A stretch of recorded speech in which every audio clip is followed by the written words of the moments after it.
All right, to other trending issues now, especially as President Muhammadu Buhari has now passed into law the 2023 appropriation bill. President Muhammadu Buhari signed the 2023 budget of 21.8 trillion naira into law on Tuesday morning. That's yesterday. The budget was signed about 6 days after it was passed by the National Assembly, and it was reported how the lawmakers increased the budget from 20.5 trillion naira as proposed by the president to 21.8 trillion naira, showing an increase of over 1.3 trillion naira. Of course, a lot of controversies and reactions have followed this particular signing of the appropriation bill into law by President Muhammadu Buhari. And we would be looking at the pros and cons, all of the issues surrounding this with the political technocrat, Dr. Dayo Kayode. Good morning, Dr. D. Hi, good morning. How are you today? Fine, thank you. Thank you for joining us. I hope you are not feeling so much of the Harmattan. I didn't get that. I hope you are not feeling so much of the Harmattan. Oh, really? Lagos doesn't really experience Harmattan. I don't think we have gotten to that point. Lagos is too congested to experience Harmattan. If we are talking about the rural areas, maybe you can talk about the Harmattan is where the visibility is lower again, and I mean, to that extent, I would like to also continue. What part of the country are you? Very careful, on the highway. Dr. D, what part of the country are you? What part of the country are you at? I mean, that's all. And yet you're experiencing Harmattan. Okay, all right. Yeah, but because these days I now cover myself with busy like before. Okay. All right, let's delve into the... How are you? Samson. Fine, good morning. All right, let's delve into the matter for the day. Of course, President Buhari has now signed into law the 2023 appropriation bill of 21.8 trillion naira. That was from 20.5 trillion naira, but the Senate moved it up by 1.3%, or rather 1.3 trillion naira to 21.8 trillion naira. What are your thoughts? Are you also aware that the president talked about the padding of the budget by the National Assembly again? Although that is just by the way. Now, in time, when I make the side the application bill for 2023 on that, I think about a week ago, 2 weeks ago, he wrote to the National Assembly for extension of 2022 budget.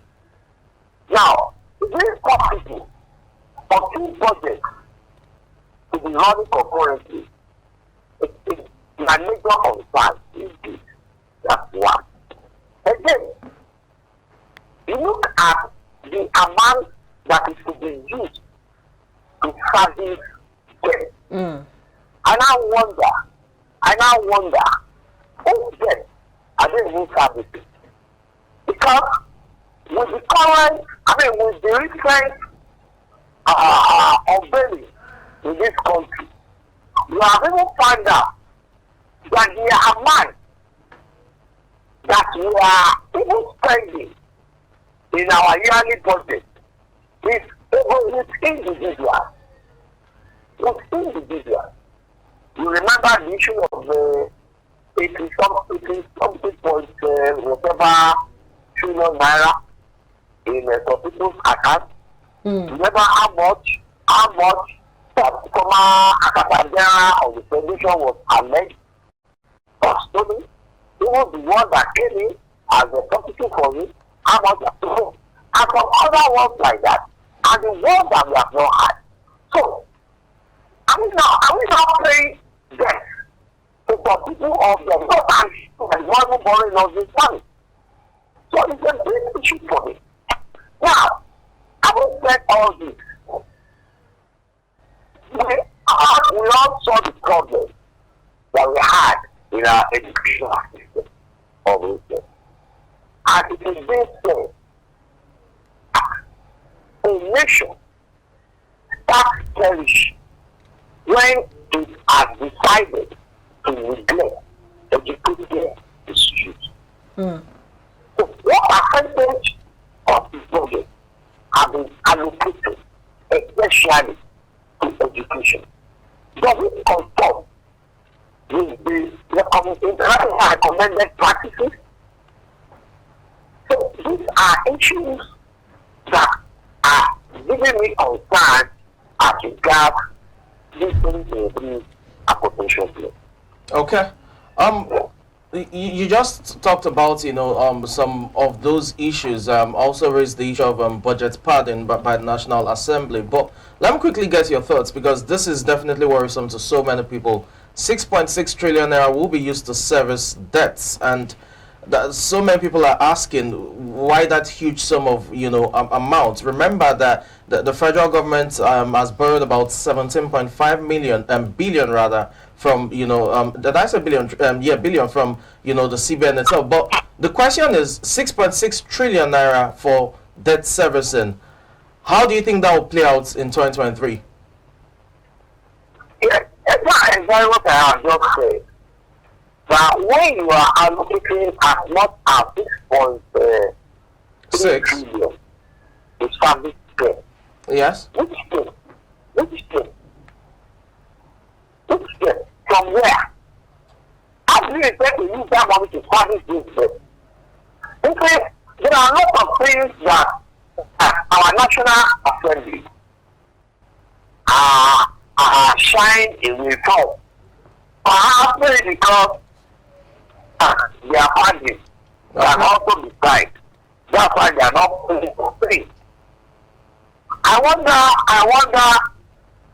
the servicing of debt in last year's budget, where do you want me went to? No. Because at the end of the day, the balance of these monies in different buckets. So I believe that to have done their due diligence as regards some of these issues, so that Nigerians can be well educated on the nitty-gritty of our budget. Instead of somebody coming out of there, this is what I funded, this is what we need to give. Yes, we are spending this amount on this. At the end of the day, it's not being spent. So at the end of the fiscal year, they now say, okay, we are planning that we expect this to the coming fiscal year. So I wonder the system that we are facing in our budgeting system. Dr. D, let's also look at other parameters that were retained. For instance, the oil benchmark pegged at 1.6 million barrels per day. We know that in 2022, the average crude oil production per day was put at 1.2 million barrels per day. And that was even as a result of all of the oil theft discoveries that was made by the federal government and the concession, or rather the surveillance projects that was given to that company and to Mpolo himself. But looking at all of this, how feasible is it? We still have issues of oil theft, we still have issues of pipeline vandalism, we still have issues with not being able to refurbish or rejuvenate our refineries. Yet we're talking about producing, or rather putting the oil benchmark at 1.6 million barrels per day. Yeah. It's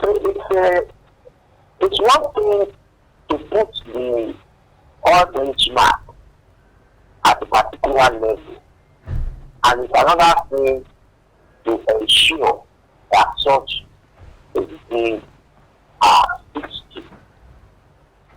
I was privy to a particular clip as regards how Saudi Arabia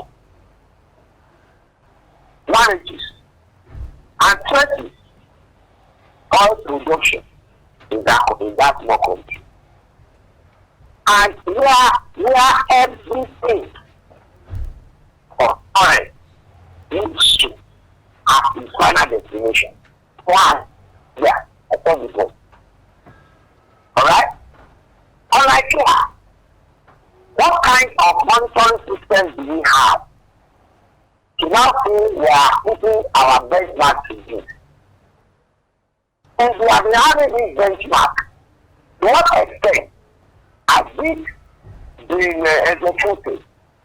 So you don't think it's achievable, considering the fact that, Dr. D, sorry to butt in, you don't think this is achievable, but you'd recall that there was a time Nigeria was producing over 2 million barrels per day. As of 2005, we were producing over 2 million barrels per day before all of the issues of oil theft and the vandalism became more prominent. What I'm telling you is this. All these ones you are seeing, they are stories. Stories to the people. Because even when we were producing 2 million barrels, alright? Are you telling me that something will not see it? Someone was saying. Yes, I'm saying they were not as prominent as this. The issues were not as aggravated. Because people had not been raising eyebrows. They were there. For not in the public glare. It is not in the public glare because of the high enlightenment we did that system. Because of a lot of discrepancies that have been proposed to Nigeria through the CBN, NNPC, through customs, through farm. So we are now failing. It has been blown up. Unlike before, it is close to you. Now, talking of benchmark, how are you going to ensure that that benchmark is being executed or being followed? Despite the fact that you have reallocated government and some money to security of our pipeline. Have you seen not feeling? Have you seen not feeling? Even those that have been asked to managing our pipeline, to be securing our pipeline, what exactly brought them to come? What is it that brought them to come? Well, apparently you do not see it as being achievable. Nobody ever changed the scheme. Nobody ever changed the scheme.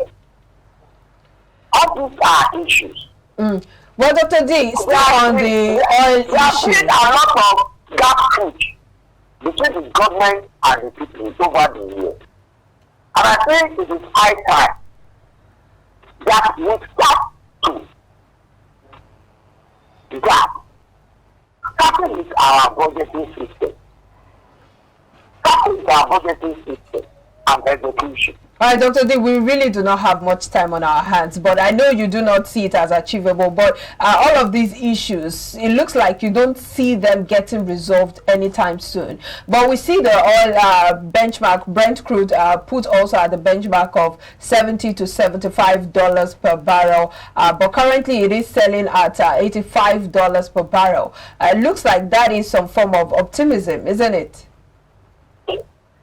Well, I won't see any kind of optimism in our oil sector until when efforts have been directed towards making our refineries work.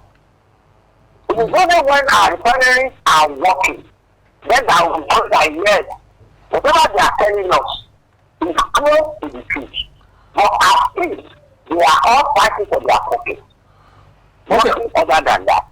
Okay, since you are talking about refineries working, we know quite well that the Dangote refinery is set to kick off, first quarter of this year, and there's also the talks of reviving that of Port Harcourt. So, if these refineries are up and running this year, probably first quarter or first half of the year, don't you think the budget then would look a bit realistic or achievable, as it were? Then two, in about 30 seconds, you also have issues with the budgeting system. So my question would be, what ways do you think it can be reformed to make it more feasible?